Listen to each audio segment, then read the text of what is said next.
أعوذ بالله من الشيطان الرجيم.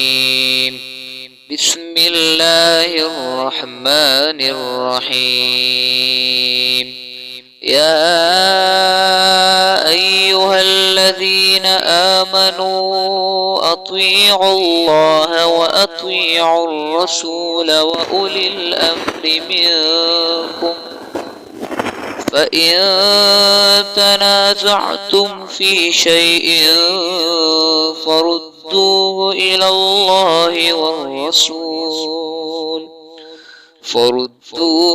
الله والرسول إن كنتم تؤمنون بالله واليوم الآخر، ذلك خير وأحسن تأويلا.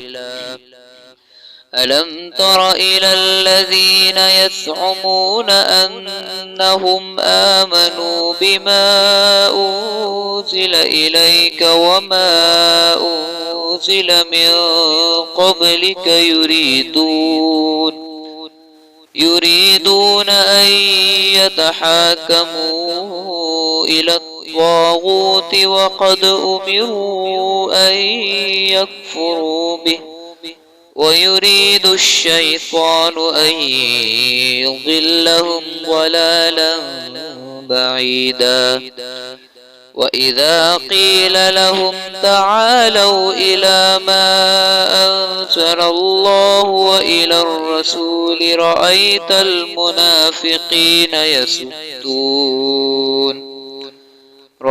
المنافقين يسدون عنك صدودا.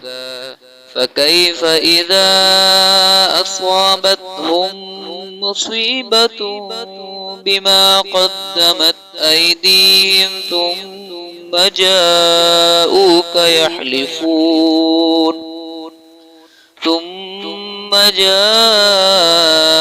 يحلفون بالله إن أردنا إلا إحسانا وتوفيقا.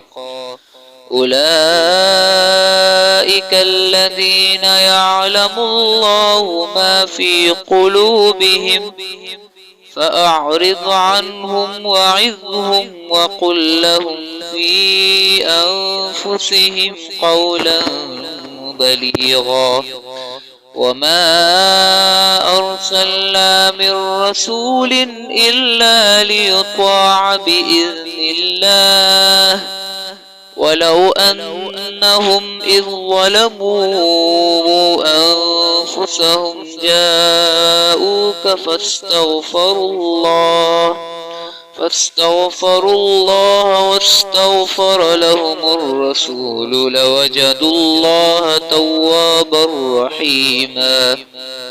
فلا وربك لا يؤمنون حتى يحكموك فيما شجر بينهم ثم لا يجدوا في أنفسهم حرجا مما قضيت ويسلموا تسليما.